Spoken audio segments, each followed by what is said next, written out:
Hope you're doing well today. Appreciate you joining me. We are going to be thinking about when Joshua and Caleb, when they give a good report about the land. And today's hymn is the hymn, I Am Bound for the Promised Land. Same words as another well-known hymn, but this tune is not one, at least that I was familiar with. I am bound for the promised land. On Jordan's stormy banks I stand and cast a wishful eye to Canaan's fair and happy land where my possessions lie. I am bound for the promised land, promised land. I am bound for the promised land.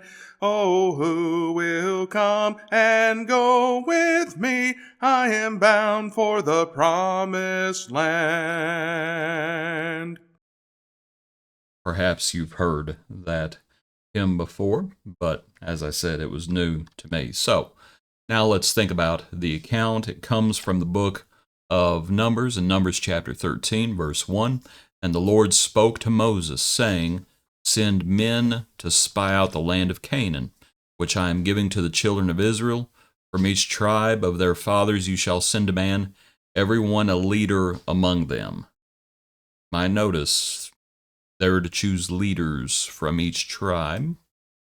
Down at verse 17, then Moses sent them to spy out the land of Canaan, and said to them, Go up this way into the south, and go up to the mountains, and see what the land is like, whether the people who dwell in it are strong or weak, few or many, whether the land they dwell in is whether the land they dwell in is good or bad, whether the cities they inhabit are like camps or strongholds, whether the land is rich or poor, and whether there are forests there or not. Be of good courage, and bring some of the fruit of the land. Now the time was the season of the first ripe grapes. So they go up, and they investigate it for 40 days. They come back, they tell them, We went to the land where you sent us. It truly flows with milk and honey, and this is its fruit. They brought back a huge cluster of grapes. Nevertheless, the people who dwell in the land are strong. The cities are fortified and very large. Moreover, we saw the descendants of Anak there. The Amalekites dwell in the land of the south, the Hittites, the Jebusites, the Amorites dwell in the mountains, and the Canaanites dwell by the sea and along the banks of the Jordan. Then Caleb quieted the people before Moses and said, Let us go up at once and take possession, for we are well able to overcome it. But the men who had gone up with him said, We're not able to go up against the people, for they are stronger than we. And they gave the children of Israel a bad report of the land which they had spied out, saying, The land through which we have gone as spies is a land that devours its inhabitants, and all the people whom we saw in it are men of great stature. Chapter 14, as they lift up their voice and cry, they complain against Moses and Aaron. Oh, if only we had died in the wilderness. Would it not be better for us to return to Egypt? Let's select a leader, verse 4, and go back.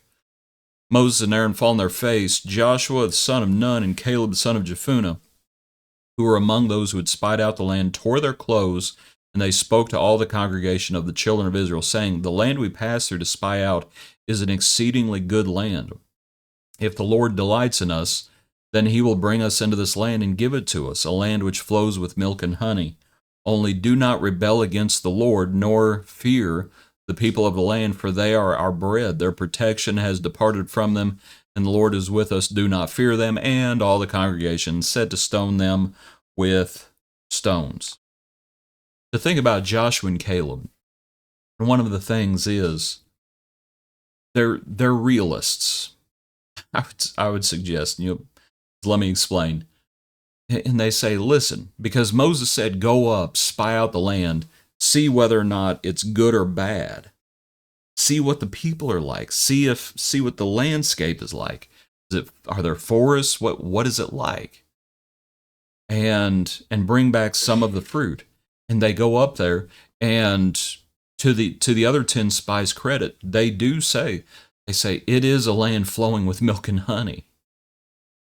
and Caleb and Joshua there at the tail end of where we read said, the land we passed through to spy out, it is an exceedingly good land.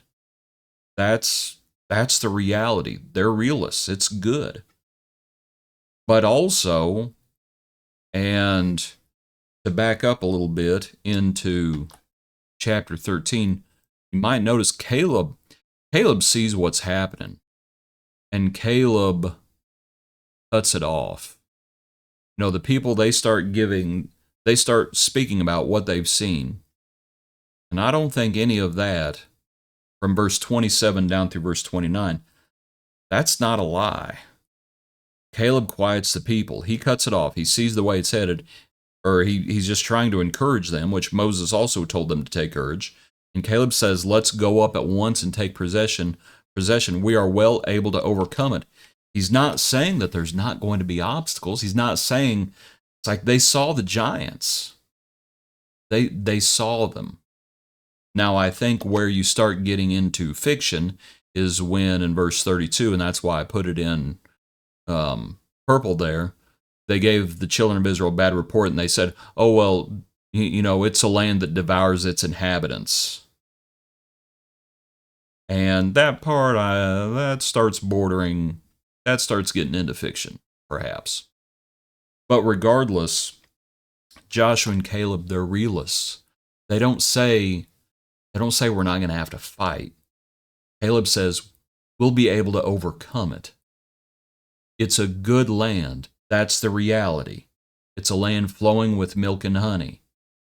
Now, are there strong people there? Yes.